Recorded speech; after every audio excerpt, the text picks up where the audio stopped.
अच्छा, अब legal right क्या होता है? राइट बेसिकली आपका इंटरेस्ट होता है, और लीगल से मुराद क्या है कि वो वाला आपका इंटरेस्ट जिससे लॉ प्रोटेक्ट करे। अब लॉ ने आपके किसी राइट को जब प्रोटेक्ट कर लिया, उसकी वायलेशन वो नहीं करने देगा। अगर कोई वायलेशन करेगा तो रियासत वहां पर एक्टिव होगी, और जिसने भी आपके राइट की वायलेशन की है वहां पर आपको डैमेजेस वगैरह लेकर देगी। आपकी बेसिकली तस्कीन रियासत की जिम्मेदारी है कि आप जब जाते हैं कि मेरे इस राइट की वायलेशन हुई है, आप कोर्ट के पास जाते हैं तो कोर्ट ने आपको रेमेडी देनी है। वो जिस तर्ज के ऊपर देती है वो फिर कोर्ट की मर्जी है। वो हम डिस्कस करेंगे भी आगे कि कौन कौन सी रेमेडीज जो है वो आपको अवेलेबल होती हैं। तो बेसिकली हमारे पास दो तरह के लीगल राइट्स होते हैं। एक हमारे पास लीगल राइट है, प्राइवेट राइट्स होते हैं हमारे पास, और सेकंड लेवल के ऊपर हमारे पास होते हैं पब्लिक राइट्स होते हैं। अब पब्लिक राइट्स और प्राइवेट राइट्स जो है ये बेसिकली आपका शॉर्ट क्वेश्चन के अंदर भी आ सकता है कि differentiate between private and public rights. तो आपने इन दोनों के अंदर डिफरेंस करना होता है कि ये कौन कौन से होते हैं। प्राइवेट राइट्स वो वाले आपके राइट्स होते हैं जो कि आपकी ज़ात से मुतल्लिक हों, उससे किसी और को जो है सोसाइटी के ऊपर कोई फ़र्क ना पड़ रहा हो। ठीक है, यानी कि जस्ट लाइक कि इसके ऊपर अगर मैं एग्जांपल दूं, कोई शख्स जो है वो मुझे डिफेम करने की कोशिश करता है तो वो सिर्फ और सिर्फ मेरी ज़ात से मुतल्लिक है। अगर मैं किसी के साथ एग्रीमेंट करता हूं और कोई एग्रीमेंट वो तोड़ देता है, मैंने शहबाज के साथ एग्रीमेंट किया है कि ये मैं 50,000 रुपये जो है मुझसे अभी 25,000 रुपये ले लो, तुम्हारा और मेरा ये सौदा हो गया, मैंने तुमसे बाइक लेना है, कल मैं तुम्हें 25,000 रुपये बकाया दूंगा, तुम मुझे ये बाइक दे देना। तो मेरा उसके साथ जो एग्रीमेंट हुआ है और कल को वो मुकर जाता है तो वो मेरे प्राइवेट राइट की वायलेशन होती है। तो उसके अंदर जो है आप क्या करेंगे, सिंपली आपने कोर्ट के पास जाना है, कोर्ट में जाकर आप केस करेंगे और कोर्ट जो है आप दोनों के दरमियान में फैसला करेगी। ये याद रखिएगा, प्राइवेट राइट्स की जब आप वायलेशन होती है तो इसके अंदर जो अपोजिट पार्टी होती है उसे कभी भी जो है कैद की सज़ा नहीं हो सकती। उसको डैमेजेस पे करने के लिए कहा जाएगा कि ये 25,000 रुपये तुमने जो लिए हैं वो भी इसको दो, उसके अलावा जो है इसको कंपनसेशन भी दो, जो तुमने इसका टाइम वेस्ट वगैरह किया है कोर्ट के अंदर इसको लेकर आए हो, वो सारी चीज़ें भी जो है वो कोर्ट ये भी कह सकती है कि तुमने जो इसके साथ एग्रीमेंट किया था बाइक बेचने का उसे फुलफिल करो।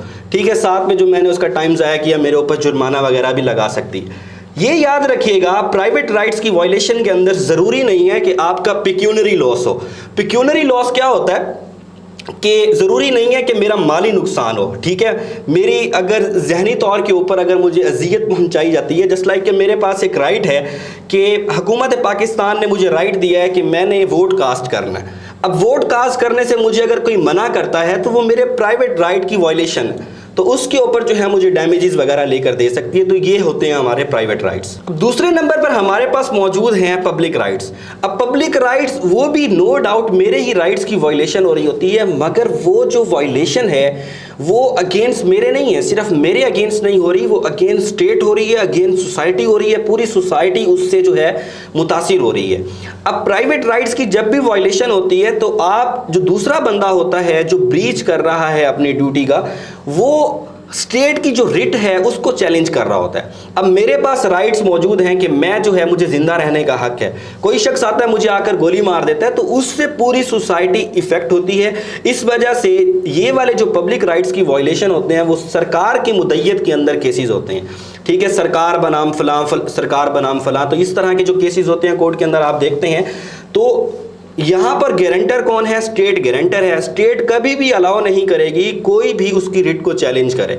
तो पब्लिक राइट्स की जब वायलेशन होती है, जैसा कि मैंने आपको बताया कि इसके अंदर आप किसी इंडिविजुअल के अगेंस्ट जो है उसके राइट्स की वायलेशन नहीं कर रहे, किसी इंडिविजुअल यहाँ पर जो है आप क्या कर रहे हैं, पूरी सोसाइटी के अगेंस्ट जो है आप क्राइम कर रहे हैं। इस वजह से यहाँ पर आपकी जो स्टेट है वो भी इन्वॉल्व हो जाती है, आप केस करते हैं। यहाँ पर 3 पार्टीज होती हैं। प्राइवेट राइट्स के अंदर 2 पार्टीज होती हैं, मैं हूँ और दूसरी पार्टी है। पब्लिक राइट्स की जब वायलेशन होगी वहाँ पर मैं भी हूँ, ओपोनेंट पार्टी भी है और सरकार भी है, ये तीनों वहाँ पर अवेलेबल होती हैं और वहाँ पर जो है जाकर केस वगैरह चलता है और एंड के अंदर पेनल्टी भी मिलती है और साथ में जिसने जुर्म किया है उसको कैद की सज़ा भी सुनाई जाती है। वो डिपेंड करता है, जैसे कत्ल अगर किसी ने किया है तो उसको वहाँ पर उम्र कैद की भी सज़ा हो सकती है, फांसी की भी हो सकती है, किसी ने रेप किया है या स्ट्रिपिंग की है तो वो जिस तरह के पब्लिक राइट्स की वायलेशन होगी उसी के अकॉर्डिंग जो है उसको सज़ा जज़ा वगैरह मिल रही होगी। तो अब हमने बेसिकली क्या सीखा है कि लीगल राइट्स जो है है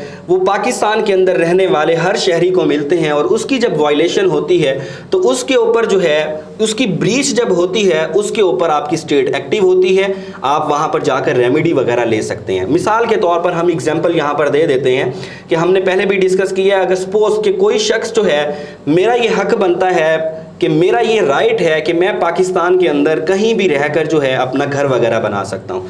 अगर कोई शख्स मुझे घर बनाने से रोकता है, रुकावट बनता है, तो मैं कोर्ट के अंदर जा सकता हूँ, कोर्ट ने मुझे वहाँ पर रेमेडी देनी है।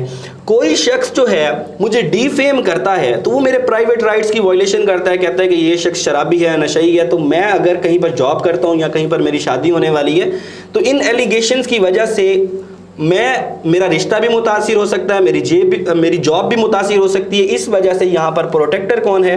स्टेट प्रोटेक्टर है। स्टेट कभी भी दूसरे बंदे को अलाउ नहीं करेगी कि आप ये काम करो। हर किसी को अपनी ड्यूटी जो है वो परफॉर्म करनी पड़ेगी।